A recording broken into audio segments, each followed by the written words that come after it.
Olá pessoal, tudo bem? Vamos continuar falando de núcleo, só que agora mais especificamente de cromossomos. Então a gente já falou da importância nuclear e a gente já disse que cromossomo, essa palavra cromossomo, denomina DNA mais proteína, mas esse DNA está muito enrolado nas proteínas. Então aqui dá pra gente ver vários cromossomos, vocês muito provavelmente já viram essa imagem, destacou-se um aqui, e se a gente desenrolar as perninhas do cromossomo, a gente vai ver que é uma fita de DNA enrolada em proteínas, muito enrolada em proteínas. Então a gente vai ver as características que a gente precisa saber sobre os cromossomos para entender a biologia celular. A gente precisa primeiro retomar alguns conceitos que vocês provavelmente já viram em alguma outra situação. Ciclo celular. O que é um ciclo celular? Toda célula tem um ciclo de vida. E esse ciclo de vida se divide em basicamente dois momentos. Um momento de intérfase e um momento de divisão celular. No momento da intérfase, é o momento em que a célula está fazendo suas atividades normais, sem estar se dividindo. Então ela tem uma intensa atividade metabólica, e aí para isso, para ela ter essa intensa atividade metabólica, ela tem que ter as informações acessíveis para produzir todos os comandos ali para o funcionamento. Isso, a cromatina então, que é DNA mais proteína, naquelas conformações eucromatina ou heterocromatina. Então os cromossomos eles estão desespiralados. Cromatina nada mais é do que esse estágio em que o DNA está envolto em proteína, mas não tão envolto. Está lá em eucromatina ou heterocromatina. A gente tem o núcleo, dá para ver direitinho o núcleo, dá para ver o nucleolo presente. Quando a célula entra em divisão celular, e isso é comum a todas as células, ou a maioria das células entrar em divisão celular, porque para surgir uma outra célula tem que existir esse processo de divisão celular, aí então, nesse momento, a gente tem o que a gente chama de cromossomos espiralados, que a gente não fala os espiralados, é basicamente os cromossomos.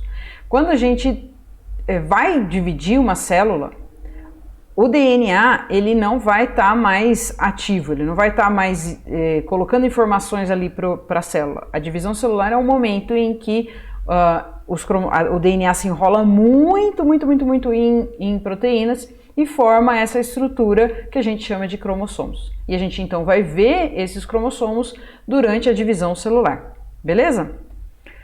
Divisões celulares, quais são? Vocês já viram isso provavelmente em um outro momento, mitose e meiose. Tanto na mitose quanto na meiose, que são os dois tipos de divisões celulares que a gente tem, antes da divisão propriamente dita ocorrer, acontece a duplicação do DNA. Então a gente vê aqui um cromossomo vermelho e outro cromossomo azul, acontece a duplicação ou replicação, é a mesma coisa, e a gente tem do cromossomo simples, a gente tem a formação de um cromossomo duplo, certo? Provavelmente é essa imagem que normalmente vocês veem, tá? Isso daqui é um cromossomo completamente espiralado já, por isso que a gente vê dessa forma, e pronto para a divisão celular. Isso acontece, essa duplicação acontece tanto na mitose quanto na meiose. E essa duplicação, como que é de fato? A gente vai ter uma aula especificamente para isso, mas imagine que uma fita de DNA, tá aqui não tão enrolada assim, tá vendo? Ela tá em cromatina, ela vai se duplicar. Então a gente tem uma fita, idêntica à outra fita que está aqui do lado. Quando acontece o estímulo para a divisão celular, acontece a condensação, a espiralação. Essas fitas longas vão se envolver, vão se enrolar nas proteínas estonas e vão se transformar no que a gente chama de cromossomo. Beleza? Certo? Os cromossomos, eles têm estruturas que a gente denomina, coloca uns nomezinhos aí para facilitar o estudo. Então tá aqui um cromossomo simples, tá? Um cromossomo. Tem uma região que a gente chama de telômero, uma região que a gente chama de centrômero e posteriormente, quando acontece a duplicação do DNA, a gente vai ter então uma cromátide aqui, outra cromátide aqui. O que é uma cromátide? São essas perninhas, uma perninha aqui, outra perninha aqui, são as que a gente chama de cromátides irmãs, que você já viu no slide anterior, que é uma fita de DNA, que é idêntica a outra fita de DNA. Por quê? Porque veio da duplicação dessa daqui, beleza? Então a gente chama de cromátides irmãs, certo? Então essas são as cromátides irmãs. É um nomezinho que vocês vão escutar mais vezes. Aí a gente tem o que a gente chama aqui, ó, em destaque, vou destacar o centrômero. O centrômero é um estrangulamento, é o ponto onde as cromátides vão estar unidas, né? Um cromossomo, é um estrangulamento aqui do cromossomo condensado, beleza?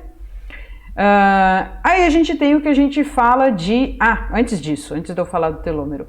Nesse centrômero, a gente tem uma coisinha aqui, uma perninha, uma orelhinha, né? Que a gente chama de cinetócoro. Essa orelhinha, tá vendo que tem umas fibras aqui? Essas fibras são para puxar as duas cromátides na hora da divisão celular. Então a gente vai ver isso com calma depois, você já guarda o nome. Então tem o centrômero, que é uma região de estrangulamento, onde as duas fitas estão grudadas, e as duas cromátides estão grudadas, e o cinetócoro, que é por onde a gente vai puxar essas duas fitas para separar. E a gente também tem uma região que a gente chama de telômero, que está aqui em destaque em cinza e aqui em vermelho. O que é o telômero? É uma sequência de DNA repetido, né, que é grandão quando o telômero é jovem, quando o cromossomo é jovem, numa célula jovem o telômero é grandão. Então quando a gente é bebê, os telômeros são grandes. Conforme a gente vai crescendo e vai acontecendo várias divisões celulares, os telômeros vão ficando menores. E aí, se a gente perde todo esse telômero e começa a consumir o que é de fato DNA útil para as nossas células, né, que tem informações para o funcionamento celular, a gente vai ter algumas doenças. Então, o estudo da manutenção ou não dos telômeros e como isso acontece é bastante relevante. Isso tem a ver com algumas iniciativas de envelhecimento, como é que funciona o envelhecimento. A gente pode discutir isso mais detalhadamente no Google Meet, beleza? Esses centrômeros, né, eles são bastante importantes para a gente classificar os cromossomos. A gente tem diferentes tipos de cromossomos e a gente classifica esses cromossomos em função do posicionamento também dos centrômeros. Pode estar mais no centro, pode estar um pouco mais em cima ou lá no topo. Para cada uma dessas posições existe um nome. Tem alguns vestibulares que pedem isso, mas eu não acho tão relevante você guardar o nome, mas guardar aqui a posição do centrômero é uma das formas da gente classificar os cromossomos. E é importante essa classificação. Uma outra coisa que é importante da gente ver, antes de continuar a falar, né, propriamente dos cromossomos, é falar desses dois conceitos de célula haploide e célula diploide. Célula haploide vem, né, do grego haplo, simples, e significa então que a célula haploide tem um conjunto de cromossomos, a gente chama de N. E célula diploide, di é de duplo, significa que a célula tem dois conjuntos de cromossomos, N mais N, 2N. Então, uma célula haploide tem um conjunto de cromossomos e a célula diploide tem dois conjuntos de cromossomos. E esse N aqui é o número de tipos de cromossomo. Por isso que é importante a gente saber classificar os cromossomos pelo tamanho, pela posição do centrômero, para a gente identificar quantos tipos de cromossomo cada espécie possui. E a gente sabe que na espécie humana nós temos 23 tipos de cromossomo. Então, uma célula haploide humana vai ser N igual a 23, como os nossos gametas. Óvulos e espermatozoides têm N igual a 23. Com a união de duas células haploides, N mais N vai dar 2N. E a gente forma então uma célula diploide, uma célula, por exemplo, do zigoto. Nesse zigoto vai acontecer uma série de divisões celulares por mitose e o número de cromossomos vai se permanecer igual. E aí, por mitose, a gente vai crescendo até formar um bebê. E aí, quando forma o bebê, nasce, a gente continua fazendo mitose até se transformar um indivíduo adulto. na fase adulta, né, no início da puberdade, na verdade, a gente começa a fazer o outro tipo de divisão celular, que é a meiose, para dividir o número de cromossomos à metade para produzir um único conjunto no óvulo e um único conjunto no espermatozoide, haploide, para continuar o ciclo com fecundação e novamente formação de um bebê. Então, esse conceito de célula haploide e diploide é extremamente importante para o nosso conhecimento de agora em diante. E aí a gente retoma esse conceito de mitose e meiose. Na mitose, a divisão celular é para produzir células idênticas que mantêm o número de cromossomos. Então, se eu tenho aqui um tipo de cromossomo vermelho e um tipo de cromossomo azul, o centrômero está aqui e o tamanho é esse. Lá na célula final, produzida por mitose, a gente vai ter que ter o mesmo tipo de número de cromossomos e os tipos de cromossomos também iguais, porque são produzidas células idênticas. Quando a gente faz meiose, é uma divisão especial para a formação de gametas, no nosso caso, e reduz o número de cromossomos à metade. Então aqui, eu tenho uma célula que vai dar origem a essa divisão que tem dois conjuntos, né? Uma célula diploide. E aí no final eu tenho a formação de células haploides com metade do número de cromossomos, beleza? E como é que a gente verifica, né, os tipos de cromossomos e a quantidade de cromossomos? A gente tem um exame chamado de exame de cariótipo. Isso daqui é bastante comum, bastante antigo. A gente pega, por exemplo, o sangue, que tem muitas células, induz a divisão celular e para a divisão celular em um momento específico. A gente coloca essas células, né, em uma lâmina e observa no microscópio. E é possível você tirar uma foto das células, né, paradas ali no momento específico da divisão celular, e a gente, a partir desta foto de todos os cromossomos, tá vendo que tem um monte aqui, uns maiores, uns menores? A gente recorta essa imagem, não necessariamente com tesoura, mas pela imagem eletrônica, a gente recorta essa imagem e classifica os cromossomos. E aí a gente tem, por exemplo, aqui um cariótipo humano. Note que a gente tem diferentes tipos de cromossomos, no caso são 22 autossômicos, são 22 cromossomos que vão ter informação para a formação do seu corpo, e 2 cromossomos com informações sexuais, para diferenciar indivíduos sexualmente. Então a gente tem um cromossomo aqui grandão, depois menorzinho e vai ficando cada vez menor até chegar nesse último par aqui. Note que esses cromossomos aqui, eles são mesmo tamanho, mesma posição de centrômero. Então isso é uma característica desse tipo de cromossomo. Nesse segundo par de cromossomo, ele é um pouco menor e o centrômero também é diferente a posição. E a gente vai usando então essas características para identificar os cromossomos homólogos. A gente vai ver isso daqui a pouco, o que é. Também com esse cariótipo é possível então ver o cariótipo normal, né, da maioria da população, é ou assim ou XX. Se tiver um cromossomo a mais, um cromossomo a menos, a gente vai entrar na síndrome de Down, síndrome de Turner, síndrome de Klinefelter. Então esse cariótipo é bom também para diagnosticar algumas síndromes, beleza? E aí o que é um cromossomo homólogo que eu disse ali no outro slide, né? Este cromossomo aqui, ele é homólogo a esse. O que significa ser um cromossomo homólogo?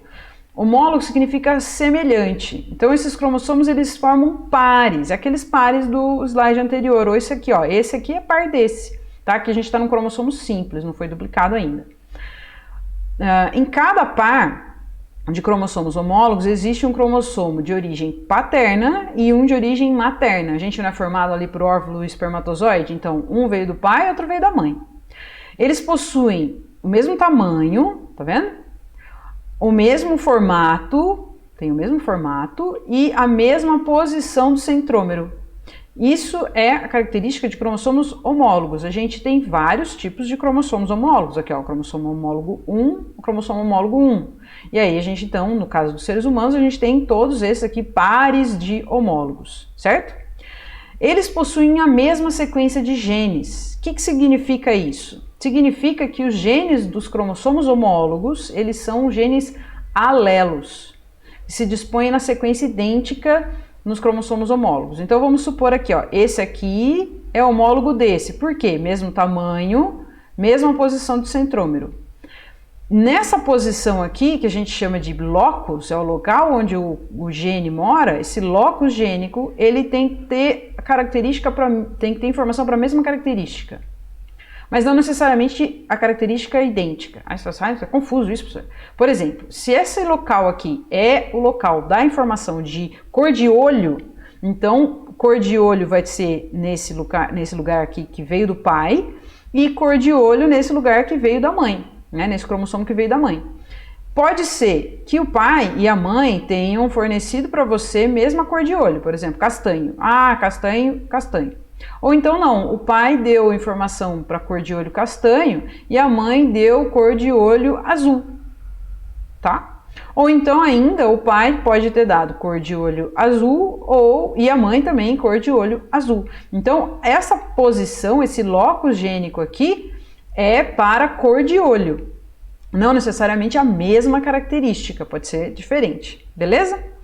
E aí então, aonde esses genes alelos são aqueles que possuem a mesma informação, né, a mesma informação para aquela característica em um mesmo local, nos cromossomos homólogos. Então agora que a gente viu um monte de nome, eu sei que é difícil nesse início, eu quero que você, para finalizar essa aula, elabore um resumo, faz um resuminho usando todas essas palavras aqui, tá? Para tentar organizar. E aí a gente discute depois. Eu espero que vocês tenham entendido. Até a próxima.